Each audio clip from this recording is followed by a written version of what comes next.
n'umutekano tubigira imihigo, tubigira aho dutuye, buri wese yirinde kandi arinde iby'abandi. Mu rwego rwo gukomeza kwesa imihigo y'umutekano mu murenge wa Nyamirambo, hakozwe urutonde rw'abantu bakekwaho gucuruza ibiyobyabwenge n'aho bicururizwa muri uyu murenge. Hakozwe urutonde kandi rw'abafatiwe muri operasiyo kubera gukoresha ibiyobyabwenge. Abafashwe bose bakaba barashyikirijwe sitasiyo ya polisi ya Rwezamenyo kugira ngo bagezwe mu butabera bakurikiranwe ku byo baregwa. N'ubugizi bwa nabi bimenyeshwa inzego zibishinzwe, isuku n'umutekano tubigira imihigo. Hatanzwe urutonde rwa za club zo kurwanya ibiyobyabwenge mu tugari, mu rubyiruko, mu mashuri abanza n'ayisumbuye.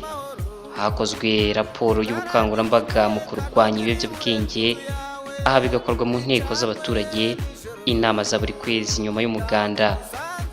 Hakorwa urutonde kandi rw'ahashyizwe amatangazo abuza igura n'igurisha ku bana bari munsi y'imyaka 18, kunywa ibisindisha nko ku mahoteli, utubari, utubyiniro n'andi mazu y'imyidagaduro.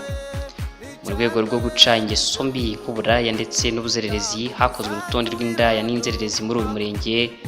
Hakorwa amahugurwa n'ubukangurambaga bwo kurwanya izi ngeso, ariko bakangurirwa kwishyira hamwe. Mu rwego rwo guca ubucuruzi bukorwa mu kajagari ndetse n'ubucuruzi butemewe, hakozwe urutonde rw'abacururiza mu muhanda abo dukunze kwita abazunguzayi bo muri uyu murenge wa Nyamirambo.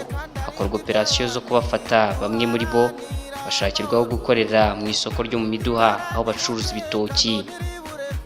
Mu rwego rwo gukomeza kunoza imikorere y'irondo, hushujwe umubare w'abakora irondo ry'umwuga ku midugudu kandi bose bagahemberwa kuri sako. Hitamo amahoro n'umutekano, kuko ufite amahoro n'umutekano n'ibindi byose ubu bifite, siko bimeze.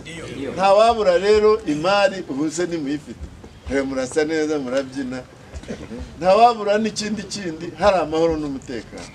Ni mu biharanire rero amahoro n'umutekano, ni mwifate nk'ingabo, nka polisi, nka daso, sibyo? Kuko muri irondo ry'umwuga. Natanzwe ibikoresho byo kwifashisha mu kazi nk'impuzankano, amakoti y'imvura n'amatoroshi. Isuku n'umutekano tubigira imihigo, tubigira aho dutuye, tubigira aho dukore. Bashyiriweho by'umwihariko iduka bazajya bafatiramo ibiribwa mu gihe ukwezi kuba kutarashira, ngo bahabwe agahimbazamusyi kabo. Irondo shop burya ni ikintu gifite akamaro cyane, kubera yuko buriya kugira ngo umuntu akore nuko aba afite motivation. Ntabwo ushobora gukoresha umuntu mu byo kurushonje. Irondo shop rero bije ari igisubizo mu byo kuri mu migendekere myiza y'akazi, cyane ko buriya umuntu n'umuntu ashobora kwifuza igihe atariye, igihe atabonye ibimutunga, ashobora kwifuza bigatuma agira na tentative yo kwambura cyangwa gukora ibindi bikorwa bibi. Ariko igihe cyose azaba azi yuko afite ahari bwirukangire akakura ibyo kurya, ntekereza yuko mu by'ukuri azaba asubije ikibazo cye bwite ndetse n'icy'urugo. Hatanzwe amahugurwa y'abanyerondo bose b'uyu murenge wa Nyamirambo y'uburere mboneragihugu, gukunda igihugu na ndi umunyarwanda. Mu gukomeza gushimangira umutekano muri uyu murenge, hakozwe ubugenzuzi bw'ahantu hose hahurira abantu benshi, mu nyubako nini, amasoko, harebwa ibikoresho by'umutekano. Parade will turn left, turn.